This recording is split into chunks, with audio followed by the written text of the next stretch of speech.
नमस्कार, मैं हूं मनोज कुमार। आप देख रहे हैं ज्ञान समग्र चैनल पर Hindi classes. Quick revision series के इस वीडियो में हम बाजार दर्शन पाठ जो कक्षा 12वीं हिंदी आधार पाठ्यक्रम में पढ़ने के लिए प्रस्तावित है, उसके प्रश्न उत्तर पर चर्चा करेंगे। तो आइए देखते हैं पाठ के महत्वपूर्ण प्रश्न उत्तर।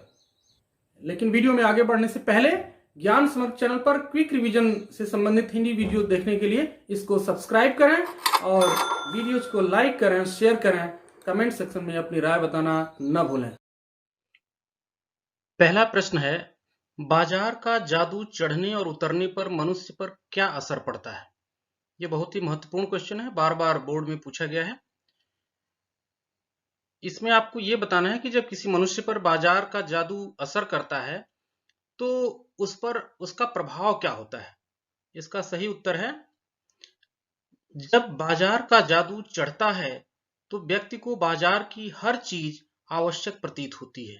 वह उस सामान को खरीद लेता है जिसकी उसे जरूरत भी नहीं होती। वास्तव में जादू का प्रभाव गलत या सही की पहचान खत्म कर देता है, लेकिन जब यह जादू उतरता है तो उसे पता चलता है कि बाजार की फैंसी चीजों की बहुतायत आराम में मदद नहीं बल्कि खलल डालती है। इससे अभिमान की गिल्टी को और खुराक मिलता है। दूसरा प्रश्न देखते हैं, बाजार में भगत जी के व्यक्तित्व का कौन सा सशक्त पहलू उभर कर आता है? क्या आपकी नजर में उनका आचरण समाज में शांति स्थापित करने में मददगार हो सकता है? इस प्रश्न में दो प्रश्न एक साथ समाहित हैं। तो जब भी इस तरह से एक प्रश्न में दो प्रश्न शामिल करके पूछे जाते हैं तो ऐसे प्रश्नों का उत्तर आपको दो अलग अलग पैराग्राफ में देना चाहिए ताकि स्पष्ट हो सके कि दोनों प्रश्नों के उत्तर आपने दिए हैं। आइए देखते हैं इस प्रश्न का उत्तर। बाजार में भगत जी के व्यक्तित्व का यह सशक्त पहलू उभरता है कि उनका अपने मन पर संपूर्ण नियंत्रण है। वे चौक बाजार में आंखें खोलकर चलते हैं। बाजार की चकाचौंध उन्हें भौचक्का नहीं करती। उनका मन भरा हुआ होता है, अतः बाजार का जादू उन्हें बांध नहीं पाता। उनका मन अनावश्यक वस्तुओं के लिए विद्रोह नहीं करता। उनकी जरूरत निश्चित है। उन्हें जीरा व काला नमक खरीदना होता है। वे केवल पंसारी की दुकान पर रुककर अपना सामान खरीदते हैं। अब दूसरे प्रश्न का उत्तर है कि ऐसे व्यक्ति बाजार को सार्थकता प्रदान करते हैं। ऐसे व्यक्ति समाज में शांति स्थापित करने में मददगार हो सकते हैं, क्योंकि वे बाजार की शैतानी व्यंग शक्ति नहीं बढ़ाते और न ही बाजारूपन बढ़ाते हैं।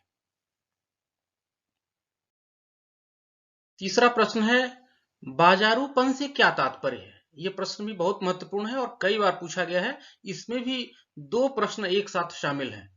एक तो बाजारूपन से क्या तात्पर्य है और दूसरी बात यह कि किस प्रकार के व्यक्ति बाजार को सार्थकता प्रदान करते हैं अथवा बाजार की सार्थकता किसमें है।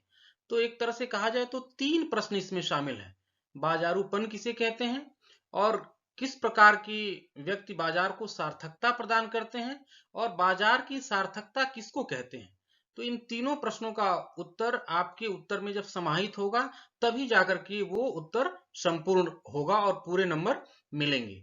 तो आपको तीनों चीजों को इसमें समझना है और तीनों को अपने उत्तर में समाहित करना है। आप चाहें तो इन तीनों के उत्तर को छोटे छोटे 3 पैराग्राफ में लिख सकते हैं।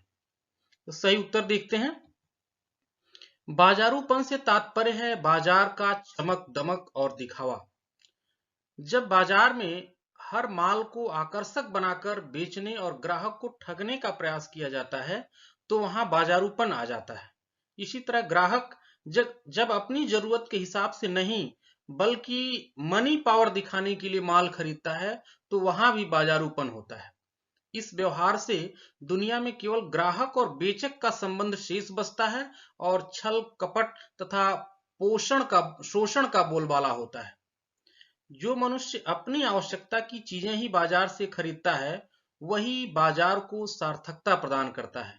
इसी प्रकार जो दुकानदार लोगों की आवश्यकता पूरा करने के लिए सामान बेचता है न कि लोगों को लुभाने के लिए, वह भी बाजार को सार्थकता प्रदान करता है।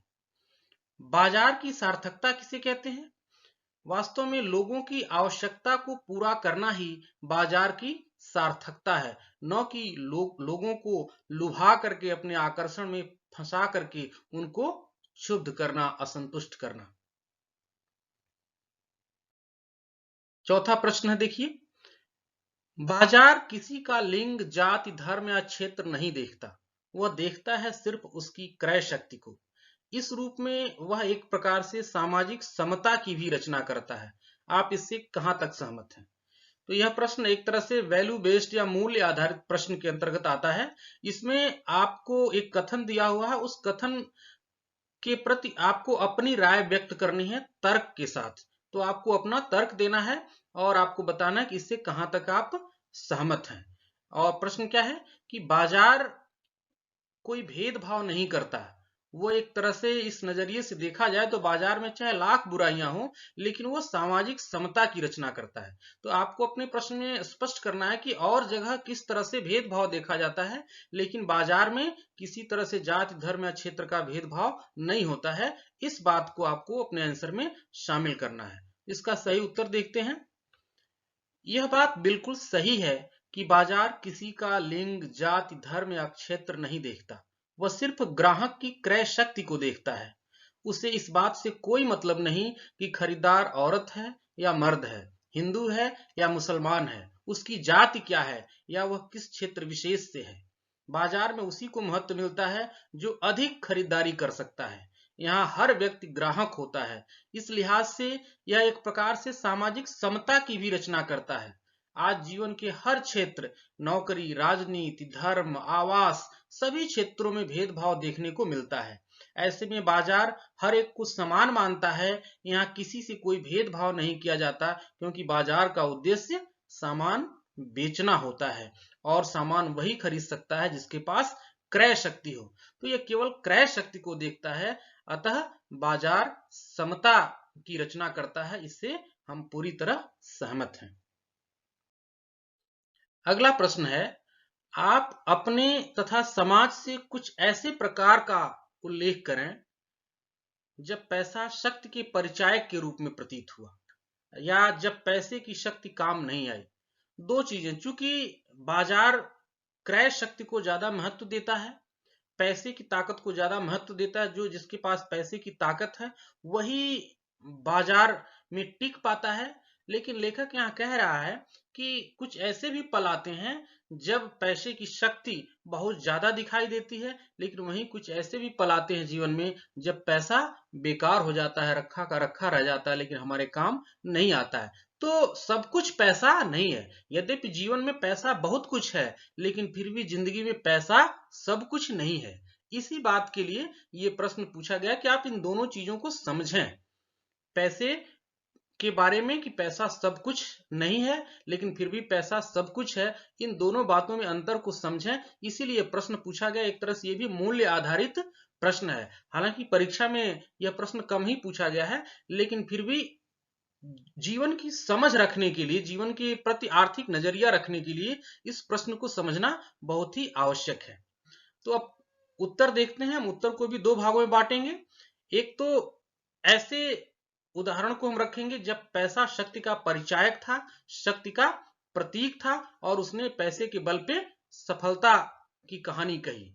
और दूसरा उदाहरण देंगे जब पैसा होते हुए भी कुछ काम नहीं आया और व्यक्ति कमजोर का कमजोर या दुर्बल का दुर्बल रह गया।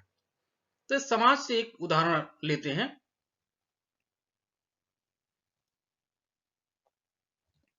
जब पैसा शक्ति के परिचायक के रूप में प्रतीत हुआ, उसका एक उदाहरण है। समाज में अनेक प्रसंग हैं जिसमें पैसा शक्ति के परिचायक के रूप में प्रतीत हुआ है। जैसे जेसिका हत्याकांड में अभियुक्तों ने पैसे के बल पर सभी प्रकार के गवाहों को खरीद लिया या डरा धमकाकर चुप करा दिया और इस प्रकार अदालत में बरी हो गए। तो इस घटना में पैसे की शक्ति के बल पर लोगों ने जीत हासिल कर ली। अब दूसरा उदाहरण, जब पैसे की शक्ति काम नहीं आई। समाज में अनेक ऐसे भी उदाहरण हैं जहां पैसे की शक्ति काम नहीं आती। उपर्युक्त घटना में ही, जेसिका लाल हत्याकांड में ही दोबारा जब मीडिया ने मुद्दे को उठाया और जनता ने साथ दिया तो नए साक्ष्य सामने आए और अपराधी को अपार धन खर्च करने के बावजूद भी सजा मिली, वो सजा से बच नहीं पाए। छठा प्रश्न, बाजार के जादू से क्या आशय है, यह कैसे काम करता है? यह प्रश्न भी बहुत महत्वपूर्ण है और कई बार पूछा गया है, कई प्री बोर्ड एग्जाम में और बोर्ड एग्जाम में भी कई बार पूछा गया है। तो ये बहुत ही इंपॉर्टेंट प्रश्न है। आपको बताना है कि बाजार के जादू से क्या समझते हैं आप, बाजार का जादू है क्या चीज और ये कैसे काम करता है। इन दोनों प्रश्नों का उत्तर आपको देना है। आप चाहे तो दो अलग अलग छोटे छोटे पैराग्राफ में इसका उत्तर दें, जिससे आपके दोनों प्रश्नों के उत्तर स्पष्ट हो सकें। इसका सही उत्तर देखते हैं।